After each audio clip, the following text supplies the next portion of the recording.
Hello ma'am. ஆக்சுவலாக dyes and ஸ்டப்ஸில் உங்களுக்கு செகண்ட் யூனிட் பாருங்கள். ஸோ யூனிட் என்ன இருக்குதுன்னு பாருங்கள். Various methods of dyeing. இதில் 4 மெத்தட் பார்க்க போகிறோம். Direct, vat, mordant, disperse.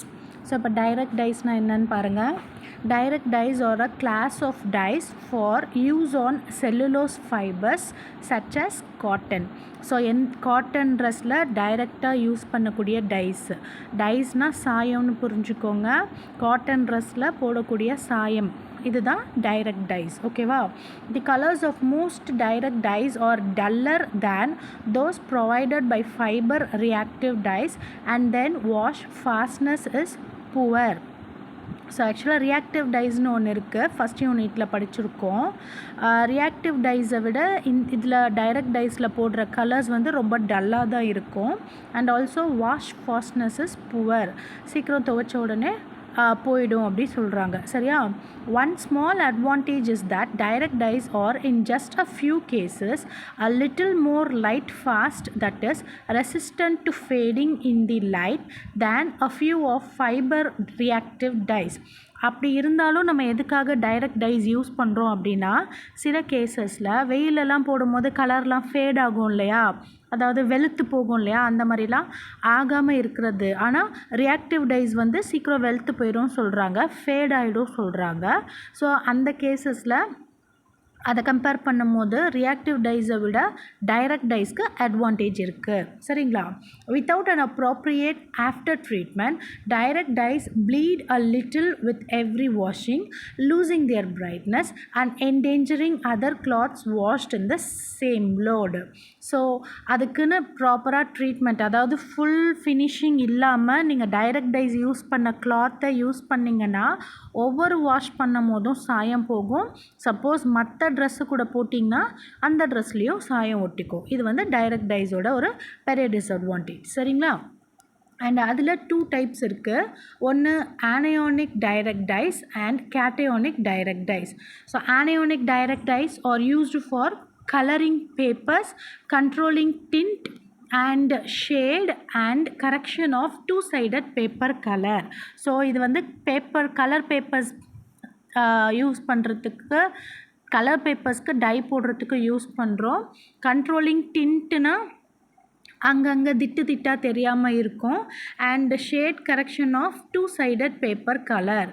So 2 சைடும் கலர் கொடுக்குற பேப்பர்ஸ் இருக்கும் இல்லையா, ஃபார் ஃப்ளவர் டெக்கரேஷனுக்குலாம் யூஸ் பண்ணுவோம் இல்லையா, அந்த மாதிரி கேசஸில் நம்ம direct dyes anionic direct dyes use பண்ணிக்கலாம். The main structural features of anionic direct dyes are the planar vary from each other. The structural single and double bonds are very much extended and contains one or more than one sulfonate group. This sulfonate group makes them soluble in water. So இந்த direct dyesல என்னென்ன features இருக்குது அப்படின்னா, ஒன்று வந்து planar structure இருக்குன்னு சொல்லியிருக்காங்க. அதாவது ஒவ்வொரு கலருக்கும் ஒவ்வொரு பிளேன் இருக்கும். அதாவது அந்த ஸ்மூத்னஸ், க்ரீன் கலர்னால் அப்படியே பார்க்க க்ரீனாக இருக்கும், அங்கங்கே வேறு கலர்ஸ் தெரியாமல் அப்படியே பிளேனாராக இருக்கும் சொல்கிறாங்க. அப்புறமா சிங்கிள் அண்ட் டபுள் பாண்ட்ஸ் இருக்கலாம், அது வந்து எக்ஸ்டெண்டும் பண்ணிக்கலாம் அப்படி சொல்கிறாங்க. அண்ட் அதில் ஒன் ஆர் மோர் சல்ஃபோனேட் குரூப் இருக்கும். இந்த சல்ஃபோனேட் குரூப் எதுக்காகனா, அது வந்து சால்யூபிள் இன் வாட்டராக மாற்றுறதுக்கு. நம்ம எதுலையாவது சாயம் போடணுன்னா அதை வாட்டரில் சால்யூபிள் பண்ணி தான் நம்ம அதுக்கு சாயம் பூச முடியும். ஸோ இதுவும் சல்ஃபோனேட் குரூப்ஸ் இருக்கிறது எதுக்காகனா, வாட்டரில் கரைஞ்சி நமக்கு பேப்பரை சாயம் போடுறதுக்கு. சரிங்களா? Next cationic direct dies.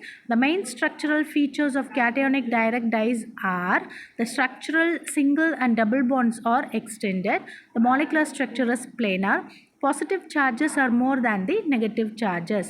So anion cation wordல இருக்கு. anion மைனஸ் சார்ஜ், கேட்டயோன்னா ப்ளஸ் சார்ஜ். ஸோ மேலே ஆனியானில் மைனஸ் சார்ஜ் ஜாஸ்தி இருக்கும்னு அர்த்தம், கீழே கேட்டயோன்ஸில்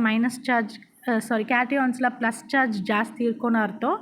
இந்த இடத்துல சார்ஜ் என்ன பண்ணுது அப்படின்னு பார்த்தீங்கன்னா, இப்போது எலக்ட்ரிசிட்டியில் movement of positive and negative அயான்ஸை எலக்ட்ரிசிட்டியை கண்டக்ட் பண்ணுதுன்னு சொல்கிறோம் இல்லையா, ஒரு இடத்துலேருந்து இன்னொரு இடத்துக்கு கடத்திட்டு போகுது சொல்கிறோம் இல்லையா, அதே மாதிரி தான் இப்போது காட்டன் ட்ரெஸ்ஸில் இங்க் பெண்ணை வச்சா அப்படியே உறிஞ்சிட்டே போகும் இல்லையா. ஸோ அது மாதிரி ப்ளஸ்ஸும் மைனஸும் சாயங்களை பரவிட்டே போய் ஈவனாக பரவி ஸ்மூத்தாக ஃபில் ஆகிடும், ஒரே இடத்துல நிற்காது. சரிங்களா? ஸோ ஆனியான் கேட்டையான் எல்லாமே அப்படியே மூவ் ஆகிட்டே போய் மூவ்மெண்ட் ஆஃப் பார்ட்டிகல்ஸ்னால கலர்ஸ் வந்து ஸ்ப்ரெட் ஆகும். சரிங்களா? Then properties of direct dyes. Direct dyes have some characteristics. Following are the main properties. Direct dyes are water soluble dyes. So first பார்த்துட்டோம் sulfonate group எதுக்காக போடுறோம்? water soluble காக. Then it is anionic in nature. So இதில் நிறைய யார் இருப்பாங்க? anions தான் இருப்பாங்க. Sometimes cations இருப்பாங்கன்னு பார்த்தோம். It needs electrolyte for exhaustion. Exhaustionனா என்னன்னா ஃபுல்லாக காஞ்சி படறதுக்கு. இந்த ஃபோட்டோ ஃபிலிம்ஸ்லலாம் ஃபோட்டோவை டெவலப் பண்ணுறதுக்கு அதை வந்து ஒரு தண்ணிக்குள்ளே முக்கி எடுப்பாங்க. அதுக்கு பேர் எக்ஸாஷன். அது மாதிரி சாயம் பூசின அப்புறமா எக்ஸாஷன் பண்ணால் மட்டும்தான் டைரக்ட் டைஸ் வந்து சாயம் போகாமல் இருக்கும். So it needs electrolyte for exhaustion. Dyeing process is carried out in alkaline condition. So acidic condition இல்லாமல் ஏதாவது ஒரு பேஸ் இருக்கிற அல்கலைன் கண்டிஷனில் தான் நம்ம டைரக்ட் டைஸ் செய்யணும். ஸோ அசிடிக் சொல்யூஷன் அப்படின்னா நம்ம கையெல்லாம் விட்டு முக்கியெல்லாம் எடுத்தோன்னா அது நம்ம கைக்கெல்லாம் பாதிப்பு ஏற்படும் இல்லையா? அசிடிக் சொல்யூஷன் ஆசிட் இருந்துச்சுன்னா. ஸோ இதில் அட்வான்டேஜ் என்னென்னா அல்கலைன் கண்டிஷனில் பண்ணுறதுனால நமக்கு செய்கிறவங்களுக்கு எந்த ப்ராப்ளமும் இருக்காது சொல்கிறாங்க. ஓகேவா? Generally applied for cellulosic as well as protein fibres. So நார் யாருக்கெல்லாம் நார் மாதிரி ஐட்டம்ஸ் இருக்கோ அவங்களுக்கு ஜென்ரலாக அப்ளை பண்ணுவோம் நம்ம. Fastness properties are improved by after treatment. So இது தண்ணியில் சாயம் போகாமல் இருக்கிறதுக்கு ஆஃப்டர் ட்ரீட்மெண்ட்னு ஒரு ப்ராசஸ் இருக்குது. எல்லாத்துக்குமே சாயம் போட்டு முடிச்சுட்டு லாஸ்ட்டாக ஒரு ட்ரீட்மெண்ட்டு கொடுத்தா தான் சாயம் போகாமல் இருக்கும். ஸோ அதுக்கு பேர் ஆஃப்டர் ட்ரீட்மெண்ட். அந்த ஆஃப்டர் ட்ரீட்மெண்ட் ப்ராசஸ்க்கு அப்புறம் தான் உங்களுக்கு ஃபாஸ்ட்னஸ் ப்ராப்பர்ட்டிஸ் இம்ப்ரூவ் ஆகும். It is not widely used as compared with reactive dyes. So ஏற்கனவே ஃபஸ்ட்டு என்ன பார்த்தோம்? இது வந்து ரியாக்டிவ் டைஸை கம்பேர் பண்ணும்போது ரொம்ப டல்லாக தான் இருக்கும் அண்ட் நிறைய சாயம் போகும் அந்த மாதிரிலாம் பார்த்தோம். ஸோ இங்கேயும் தான் சொல்லியிருக்காங்க. ஸோ டைரக்ட் டைஸ் வந்து ரியாக்டிவ் டைஸை கம்பேர் பண்ணும்போது ரொம்ப கம்மியாக தான் யூஸ் பண்ணுறோம். Comparatively cheap and price. So ரொம்ப சீப்பாகவும் இருக்கும். அதனால தான் துணி அடிக்கடி சாயம் போகும். ஸோ சொல்லுவாங்க இல்லையா, சீப்பாக ட்ரெஸ் எடுத்தால் இப்படி தான் சாயம் போகும் அந்த மாதிரியெல்லாம். ஸோ டைரக்ட் டைஸ் வந்து very cheap in price. Direct dyes are used for cheap goods for local market. So ஏதாவது விலை கம்மியாக நம்ம வாங்கணும் அப்படின்னா லோக்கல் மார்க்கெட்ஸில் டைரக்ட் டைஸ் யூஸ் பண்ணுற கிளாத் தான் வாங்க முடியும். ஓகேங்களா? Chemical nature of direct dyes. So chemically they are salt of complex sulfonic acid. So first பார்த்தோம் இதில் ஒன் ஆர் மோர் சல்ஃபோனேட் குரூப்ஸ் இருக்கும் அப்படின்னு. ஸோ கெமிக்கலாக சொல்லும் போது அதுக்கு பேர் காம்ப்ளெக்ஸ் சல்ஃபோனிக் ஆசிட்ஸ். ஸ்ட்ரக்சர் எப்படி இருக்குன்னா more than 75% of all direct dyes are unmetallized azo structure. So அதில் மெட்டல்ஸ் மேக்ஸிமம் இருக்காது, பட் அசோ குரூப் இருக்கும். என் டபுள் பாண்ட் என் இருக்கும். Great majority of them are diazo or polyazo types. So 2 N double bond N group இருக்கும், இல்லை more than N double bond N group இருக்கும். So diazo குரூப்பாக இருக்கலாம், polyazo குரூப்பாக இருக்கலாம். Then ionic nature, the ionic nature is anionic. Maximum அது எப்படி இருக்கும்னா ஆனியானிக் கேரக்டராக தான் இருக்கும். அண்ட் சாலிபிலிட்டினா they are soluble in water. ஏற்கனவே பார்த்துட்டோம். Affinity, they have an affinity for a wide variety of fibres such as cotton, viscose, silk, jute, linen etcetera. They do not make any permanent chemical bond with cellulosing fibers but are attached to it through very weak hydrogen bonding as well as van der Waals force. Their flat shape and their length enable them to lie alongside cellulosic fiber and maximize the van der Waals dipole and hydrogen bond. So இது நம்ம apply பண்ணுற எந்தெந்த மெட்டீரியலெல்லாம் apply பண்ணலாம் அப்படின்னா cotton, viscose, silk, Jude, லைனன் இதிலெல்லாம் apply பண்ணலாம். And இவங்களுக்குலாம் என்ன இருக்கணும்னா நார் போன்ற திறமை இருக்கணும், அதாவது ஃபைபர்ஸ். ஓகேங்களா? ஆனால் இவங்க கூட நீங்கள் சாயம் போடும்போது அவங்களோட பாண்ட் எப்படி இருக்குன்னா வெரி வீக் ஹைட்ரஜன் பாண்ட் இல்லைனா van der Waals பாண்ட், இது மாதிரி ரொம்ப வீக்கான பாண்ட் தான் இருக்கும். அதனால தான் தண்ணியில் போட்டோடனே அது வந்து உடஞ்சி வந்துடுது அப்படி சொல்கிறாங்க. சரிங்களா? Then next tie. ஃபஸ்ட்டு நம்ம வந்து டைரக்ட் டைஸ் பார்த்துட்டோம். நெக்ஸ்ட் வந்து vat dyes. So vat dyeing means dyeing in a bucket or vat. So ஒரு குட்டி பாத்திரத்தில் வச்சு நம்ம டை போட்டோன்னா அதுக்கு பேர் vat dye. Vat dyes are insoluble in water and capable of fibers directly and incapable of dyeing fibers directly. So fibres நார் போன்ற பொருட்களை நீங்கள் சாயம் பண்ணணும்னா டை போடணும்னா டைரக்ட் டைஸ் மட்டும்தான் யூஸ் ஆகும். So vat dye is incapable of dyeing fibres. ஓகேங்களா? அண்ட் இதுக்கு இன்னொரு ப்ராப்பர்ட்டி இன்சொல்யபிள் அண்ட் வாட்டர். ஆனால் டைரக்ட் டைஸ் வந்து soluble in water.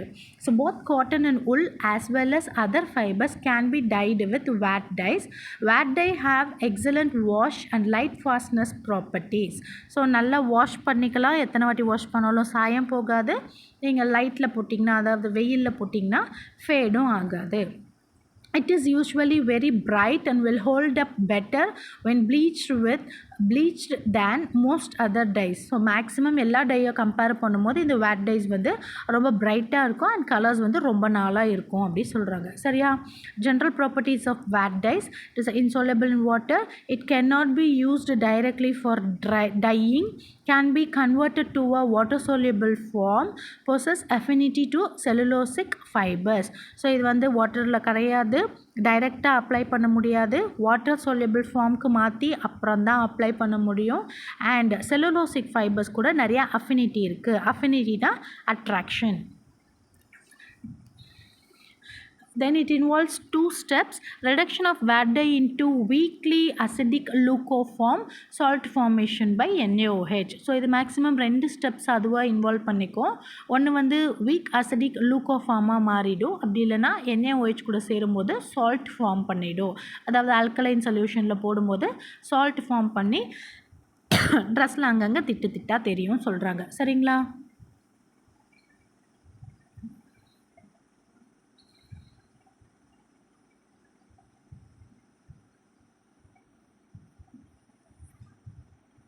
ஸோ ஒரு டைப் இருக்குது solubilized vat dye. It's inconvenient to have to reduce your vat dyes in order to dissolve them.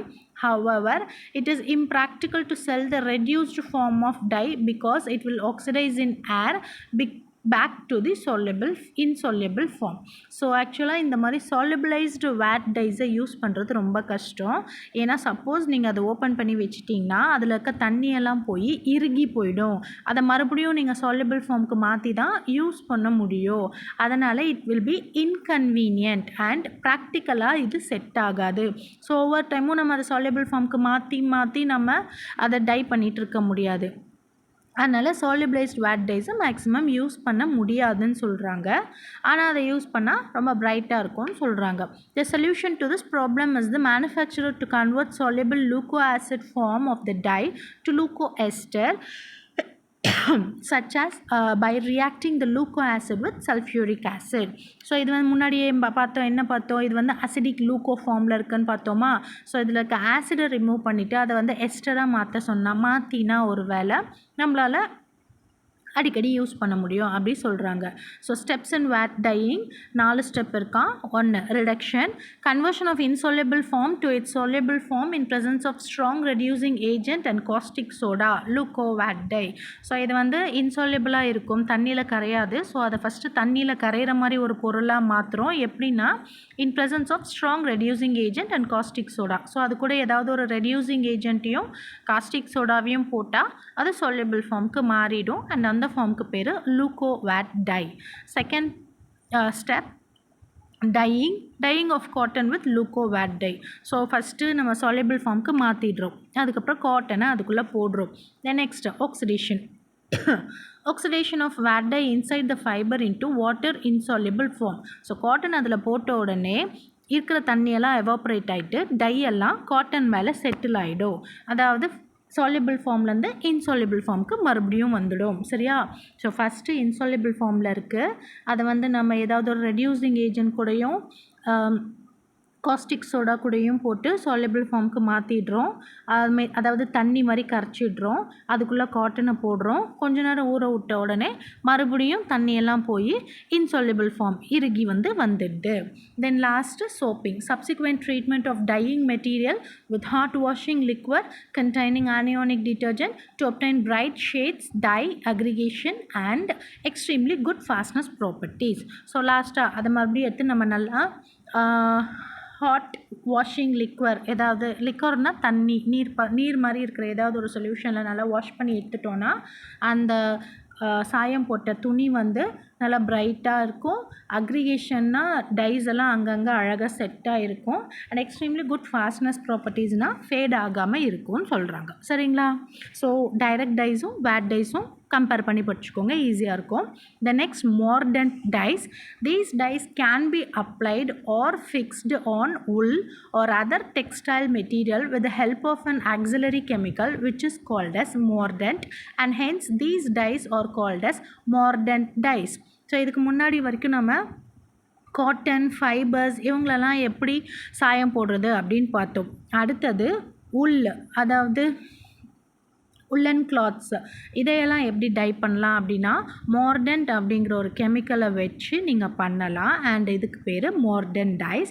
The mordants are used to increase the dye fibre affinity. So mordants எதுக்காக போடுறீங்க அப்படின்னா டைஸுக்கும் நம்ம யார் கூட சேர்த்துறோமோ அந்த material fibre மெட்டீரியலுக்கும் ஒரு attraction அஃபினிட்டியை increase பண்ணுறதுக்கு தான் மார்டன்ஸ் போடுறோம். சரிங்களா? There are 2 types of mordant. ஒன்று ஆசிட் மார்டன்ட், இன்னொன்று பேஸ் மார்டன்ட். ஸோ கீழே வந்து ஏதாவது ஒரு மார்டன்ட் ப்ரௌன் 35 அப்படிங்கிற காம்பவுண்டோட ஸ்ட்ரக்சர் கொடுத்துருக்காங்க. சரிங்களா? ஸோ இதுலேயுமே 3 மெத்தட்ஸ் இருக்குது. ஒன்று pre mordanting, then next meta mordanting, post mordanting. So pre மார்டன்ட்டிங்னா அதுக்கு பேர் chrome. The substance is treated with mordant and then dyed. So எந்த சப்ஸ்டன்ஸ்க்கு, எந்த காட்டனுக்கோ உள்ளுக்கோ யாருக்கு நம்ம சாயம் போடுறோமோ அந்த சப்ஸ்டன்ஸை ஃபஸ்ட்டு மார்டன்ட் கூட ட்ரீட் பண்ணுறோம். அதாவது ஒரு கெமிக்கல் காம்பவுண்ட் கூட ட்ரீட் பண்ணிவிட்டு அதுக்கப்புறமா டை கூட ட்ரீட் பண்ணுறோம். Next metachrome. இந்த mordant is added in bath itself. அதுக்கப்புறமா சாயம் கலக்கி வச்சுருக்க துணி சாயத்தில் போடுறோம். சரிங்களா? ஸோ ஃபஸ்ட்டு துணியை மார்டன்ட் கூட ரியாக்ட் பண்ணிடுறோம், அதுக்கப்புறமா எடுத்து சாயமில் போடுறோம். Then next after chrome, the dyed material is treated with mordant. மறுபடியும் mordant கூட ட்ரீட் பண்ணிடுறோம். So the type of mordant used changes the shade obtained after dyeing and also affects the fastness property of the dye. So நம்ம என்ன mordant use பண்ணணும் அப்படிங்கிறதுல ரொம்ப செலக்டிவாக இருக்கணும். ஏதாவது ஒரு mordant காம்பவுண்டை யூஸ் பண்ணிட்டோன்னா நம்ம போடுற டை வந்து நம்ம என்ன கலர் எதிர்பார்க்குறோமோ அந்த கலர் கிடைக்காம வேறு ஷேடாக மாறிடும். அண்ட் ஆல்சோ சீக்கிரம் வெளுத்து போய்டும் சொல்கிறாங்க. சரிங்களா? Then properties. Mordant dyes have no affinity for textile fibres. So mordant போடலைன்னா அந்த டைக்கும் அந்த மெட்டீரியலுக்கும் உள்ள அட்ராக்ஷன் குறைஞ்சிரும்னு சொல்கிறாங்க. Mordant dyes have no affinity for textile fibres. நம்ம வந்து மேலே பார்த்தோம் இல்லையா, காட்டன், சில்க், ரேயான், அந்த மாதிரி டெக்ஸ்டைல் நம்ம போடுற ட்ரெஸ்ஸில் இந்த மார்டன்ட் டைஸ் யூஸ் பண்ண முடியாதுன்னு சொல்கிறாங்க. They are attach to the fibres with help of mordants. These mordants have affinity both for the dye and fibre. So டைரெக்டாக நம்மளால் கிளாத்தில் அதை போட முடியாது. ஸோ ஃபஸ்ட்டு மார்டன்ட் என்ன பண்ணணுன்னா டை கூட சேரணும், டை கூட சேர்ந்தப்புறம் கிளாத்து கூட சேரணும். இல்லைன்னா மார்டன்ட் ஃபஸ்ட் கிளாத்து கூட சேரணும், அதுக்கப்புறமா டை கூட சேரணும். இப்படி தான் நடக்கும் சொல்கிறாங்க. Mordant dyes are capable of combining with metallic oxides to form insoluble colour lakes. So suppose நீங்கள் இதை மெட்டாலிக் ஆக்சைட்ஸ் கூட ட்ரீட் பண்ணிங்கன்னா கரையாத ஒரு கலர் லேக் மாதிரி ட்ரெஸ்ஸில் மாறிடும்னு சொல்கிறாங்க. அதை ஒரு இடத்துல மட்டும் ரொம்ப திக்காக ஆகுறது அந்த மாதிரிலாம் ஆகிடும்னு சொல்கிறாங்க. Mordant dyes may be natural or synthetic. Natural mordant dyes are okay mordant dyes can be natural or synthetic. அதாவது நேச்சுரலாகவும், அதாவது இலைகள்லேருந்து உருவாக்குறது, அப்புறம் மஞ்சள்லேருந்து உருவாக்குறது, அந்த மாதிரி நேச்சுரல் கலர்ஸாகவும் இருக்கலாம், இல்லைனா சிந்தட்டிக் கலர்ஸாகவும் இருக்கலாம். Mordant dyes are mostly applied on natural protein fibres, nylon and modacrylic fibres. So cotton, silk, rayon அந்த மாதிரி protein fibres, nylon, modacrylic fibres அப்படின்னும் சில கிளாத்ஸ் இருக்குது. அதிலெல்லாம் நம்ம மார்டர்ன் டைஸை யூஸ் பண்ணலாம் சொல்கிறாங்க. The light wash fastness of mordant dyes is very good with rating from 4 to 6. So வெளிச்சத்துக்கு, வெயிலுக்கு, இதுக்கெல்லாம் ஃபேட் ஆகாத கலர்ஸ் வந்து மார்டர்ன் டைஸ்லேருந்து கிடைக்கும்னு சொல்லியிருக்காங்க. The main feature of molecule is that there remains a metal ion as a central atom which is bonded to neighboring OH, COOH and azo group. So மேலே ஒரு பார்த்தோம் இதில் வந்து அசோ குரூப் மட்டும் இருக்கணும். ஸோ அந்த மாதிரி மாடர்ன் டைஸில் OH, COOH அசோ குரூப்ஸ் இதெல்லாம் கூட இருக்கலாம். சரிங்களா? தென் அப்ளிகேஷன், அதாவது uses is the way how metal dye complex is formed. So ஒரு மெட்டல் கூட டை ஃபார்ம் பண்ணணும்னா கோல்டு இதெல்லாம் மெட்டல் இல்லையா, அதுக்கெல்லாம் நீங்கள் டைஸ் போடணுன்னா மாடர்ன் டை யூஸ் பண்ணிக்கலாம். ஸோ மெட்டல் டை காம்ப்ளெக்ஸை நம்ம மாடர்ன் டை வச்சு தான் செய்ய முடியும். We can use modern dyes dyeing process as an alternative process of natural dyeing due to process similarity. So natural dyeing, அதாவது ஃபஸ்ட்டு ஒரு டைரக்ட் டைஸ் போட்டோம் இல்லையா, அதே ப்ராசஸில் கூட நீங்கள் மாடர்ன் டைஸ் டையிங்கை செய்யலாம் சொல்கிறாங்க. In natural dyeing the dyes are treated with the fixative substance so called mordants and made substantive to make it easier to dye. So first என்ன பண்ணுறோம், நம்ம எந்த கிளாத்துக்கு டை போடணுமோ அந்த கிளாத்தை ஃபஸ்ட் மார்டன் கூட ரியாக்ட் பண்ண விட்டுட்டு அதுக்கப்புறமா டைஸ் கூட ரியாக்ட் பண்ணணும். In modern dyeing, the material is treated with metal mordants to make metal dye complex which is insoluble on fiber. So அதில் சப்போஸ் கோல்டு, சில்வர் அந்த மாதிரி ஜரிகெல்லாம் வச்சு மெட்டல் கூட ரியாக்ட் பண்ணோன்னா அதுக்கு metal mordant dye complex form ஆகிடும். சரிங்களா? Then your last dye is dispersed dye. These dyes derive their names from their insoluble aqueous properties and the need to apply them from an aqueous dispersion. So இது பேரில் disburse அப்படின்னு ஒன்று இருக்குது. டிஸ்பர்ஸ்னால் first என்னன்னு தெரிஞ்சுக்கோங்க, Google search பண்ணி பாருங்கள். So பேர்லேருந்து என்ன சொல்கிறாங்கன்னா, it is insoluble aqueous properties. So suppose தண்ணியில் எதையாவது நீங்கள் போடும்போது அது வந்து கரையாமல் அங்கங்கே திட்டாக மிதந்துட்டே இருந்துச்சுன்னா அதுக்கு பேர் டிஸ்பர்ஸ். ஓகேங்களா? And need to apply them from an aqueous dispersion. So ஒரு அக்வஸில், அதாவது ஒரு தண்ணியில் சாயங்கள் போட்டு ஃபுல்லாக கரையாமல் அங்கங்கே தொங்கிட்டு இருந்துச்சுன்னா, அங்கங்கே துகளாக நின்றுட்டு இருந்துச்சுன்னா அதுக்கு பேர் aqueous dispersion.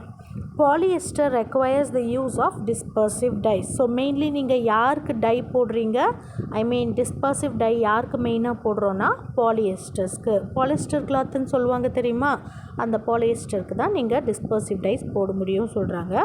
Dispersive dyes on fabric are more likely to cause allergies than other textile dies.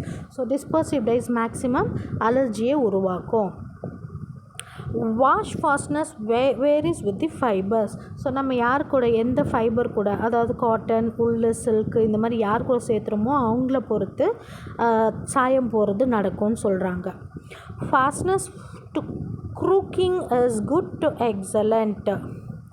Light fastness is fair to good. So வெயிலில் போட்டால் சாயம் போகிறது. அதுக்கப்புறம் ஃபாஸ்ட்னஸ் டு க்ரோக்கிங்னா, fastness to crocking is good to excellent, அது அப்படியே படிச்சுக்கோங்க. Maybe துணி வந்து கிழிஞ்சு போகிறதுன்னு நினைக்கிறேன், சாயம் போய் அப்படியே ஃபேட் ஆகி கிளியும் இல்லையா, அதுவாக இருக்கும்னு நினைக்கிறேன். ஸோ அது வந்து குட் டு எக்ஸலண்ட்னா அவ்வளோ சீக்கிரம் துணி கிளியாது, வெளுத்தும் போகாதுன்னு சொல்கிறாங்க. சரிங்களா? ஸோ ஒரு எக்ஸாம்பிள் டிஸ்பர்சிவ் ப்ளூக்கான ஸ்ட்ரக்சர் கொடுத்துருக்காங்க. And properties, dispersive dyes is one kind of organic substance which is free of ionising groups. So இதில் கேட்டையான்ஸ், ஆனியான்ஸ் அந்த மாதிரி அயனைசிங் குரூப் எதுவும் இல்லாமல் இதில் வந்து வெறும் ஏதாவது ஒரு ஆர்கானிக் சப்ஸ்டன்ஸ் மட்டும் இருக்கும் அப்படின்னு சொல்கிறாங்க. Dispersive dyes are non soluble in nature. So இதுவும் தண்ணியில் கரையாது. Dispersive dyes are insoluble in water, அதுதான் சொல்லியிருக்காங்க, வாட்டரில் கரையாது. Dispersing agents are needed for dyeing with dispersed dye. So disperse dye உருவாக்குறதுக்கு உனக்கு என்ன வேணும், டிஸ்பர்சிங் ஏஜென்ட் வேணும். ஸோ யூஸ்வலாக போட்ட உடனே கரையாமல் டிஸ்பர்ஸ் ஆகி நிற்கிற மாதிரி வேணும். சரிங்களா? Fastness properties, especially wet and light fastness is good to excellent. So ஈரத்தில் போடும்போதோ இல்லை வெயிலில் போடும்போதோ உங்களுக்கு சாயம் போகாமையோ இல்லைனா வெளுத்து போகாமையோ இருக்கிறது இதில் நல்ல குட் ப்ராப்பர்ட்டியாக இருக்கும்னு சொல்லியிருக்காங்க. Dispersive dye is widely used for dyeing synthetic fibers. Polyester fiber is dyed by dispersed dye. So maximum நம்ம யாருக்கு இந்த டையை யூஸ் பண்ணலான்னா சிந்தட்டிக் ஃபைபர்ஸ்க்கு, பாலிஸ்டர் மெயினாக. Dispersive dyeing is carried out in high temperature. So இந்த dispersive dyes போடணுன்னா high temperature வேணும். Molecular size of dispersed dyes are smaller than other dye. So இதில் molecular size வந்து மற்ற டைஸை விட ரொம்ப ஸ்மாலாக இருக்கும்னு சொல்லியிருக்காங்க. In some cases carrier method are applied for polyester dyeing. So பாலிஸ்டரை டிஸ்பர்சிவ் டைஸ் வச்சு தான் பண்ணணும்னு இல்லை, கேரியர் மெத்தட் அப்படின்னு ஒன்று இருக்குது, அதை வச்சும் நீங்கள் டை பண்ணிக்கலாம்னு சொல்லியிருக்காங்க. So classification of dispersed dye. So according to fastness property group A, B, C, D அப்படின்னு சொல்லியிருக்கோம். அதாவது தரம் ஜாஸ்தியாக இருக்கிறது, கொஞ்சம் கம்மியாக இருக்கிறது, கொஞ்சம் கம்மியாக இருக்கிறது, ரொம்ப கம்மியாக இருக்கிறது. ஸோ இது வந்து நீங்களே ஒரு வாட்டி படித்து பாருங்கள். அதோட ஃபாஸ்ட்னஸ் ப்ராப்பர்ட்டியை பொறுத்து அதை group A, group B, group C and group Dன்னு போட்டிருக்காங்க. சரிங்களா?